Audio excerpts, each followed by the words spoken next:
স্বামীর অনুমতি ছাড়া যদি এই তিনটি কাজ কোনো মহিলা করে তাহলে সেই মহিলাকে জাহান্নামে যেতেই হবে। হাজারো কোটিবার নামাজে সেজদা দিলেও, সকল প্রকার সুন্নত নফল এবং অন্যান্য রোজা রাখলেও, একের অধিকবার হজ করার পরেও, নির্ধারিত পরিমাণের চেয়ে বেশি পরিমাণ জাকাত দেওয়ার পরেও সেই মহিলাকে জাহান্নামে যেতেই হবে। প্রতি রাতে সুখের নিদ্রা ভেঙে তাহাজ্জুদের নামাজ আদায়ের মাধ্যমে আল্লাহর দরবারে কান্নাকাটি করার পরেও সেই মহিলাকেই জাহান্নামে যেতে হবে, নাউজুবিল্লাহ। তাই স্বামীর অনুমতি ছাড়া আমার বিবাহিত মা এবং বোনেরা এই তিনটি কাজ কখনোই করবেন না। যদি করেন তাহলে জীবনে করা এ পর্যন্ত সমস্ত ইবাদতগুলো যত কষ্ট করে করেছিলেন, যত রোজা রেখেছেন, জাকাত দিয়েছেন, জিকির আজগার করেছেন, সমস্ত ইবাদতগুলো আল্লাহ রাব্বুল আলামিন ধ্বংস করে দিবেন। তাই সাবধান হন এখনই। স্বামীর অনুমতি ছাড়া এই তিনটি কাজ আমার মা ও বোনেরা কখনোই করবেন না। কিন্তু কি সেই তিনটি কাজ জানতে হলে দেখতে হবে পুরো ভিডিওটি, এবং অবশ্যই এই ভিডিওটি শেয়ার করে দিবেন আপনার সকল মুসলিম ভাই ও বোনদের মধ্যে। এবং যদি এই তিনটি লক্ষণের মধ্যে কোনো একটিও আপনার মধ্যে থেকে না থাকে, অবশ্যই আলহামদুলিল্লাহ কমেন্ট করে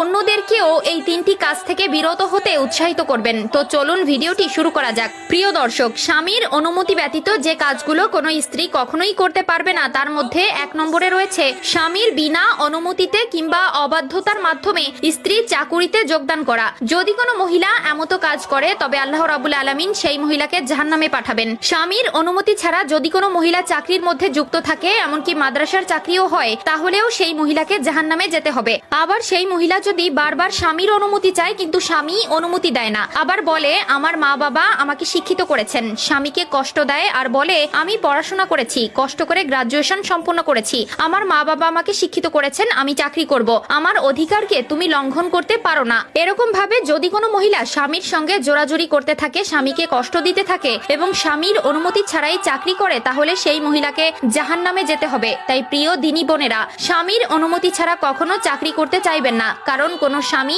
যদি অসন্তুষ্ট অবস্থায় মারা যায় তবে সেই স্ত্রী জাহান্নামে যাবে। 2 নম্বর কাজটি হলো স্বামীর সম্পদ নষ্ট করা। স্বামীর অনুমতি ছাড়া আপনি একটি টাকাও নষ্ট করতে পারবেন না কিংবা দান সদকাও করতে পারবেন না। স্বামীর অনুমতি ছাড়া একজন ফকিরকেও আপনি ভিক্ষা দিতে পারবেন না। সর্বপ্রথম স্বামীর কাছ থেকে অনুমতি নিতে হবে যে তুমি আমাকে অনুমতি দাও, আমি ফকিরকে ভিক্ষা দিতে চাই, কিছু কিছু দান সদকা করতে চাই। এভাবে অনুমতি নিতে হবে এবং স্বামীকে স্ত্রী যাতে ভিক্ষা দিতে পারে, গরিব অসহায়দেরকে দান করতে পারে, তার জন্য কিছু টাকা দিতে হবে বা দেওয়া খুবই প্রয়োজন। স্বামীদেরকেও এই বিষয়টি লক্ষ্য রাখতে হবে। 3 নম্বর যে কাজটি স্বামীর অনুমতি ছাড়া করলে জাহান্নামে যেতে হবে, নামাজ রোজা করলেও কোনো কাজ হবে না, সেটি হলো স্বামীর অনুমতি ছাড়া কোনো নফল রোজা রাখা। স্বামীর অনুমতি ছাড়া কোনো নফল রোজা রাখা যাবে না। আপনি নফল রোজা রেখেছেন আজকে, আর ধরুন আপনার স্বামী কোথাও থেকে বাড়িতে এসেছে, আপনি নফল রোজা রাখাতে আপনার স্বামী খুব কষ্ট পেয়েছে, কারণ স্বামীকে সময় দেওয়া, তাকে সন্তুষ্ট করা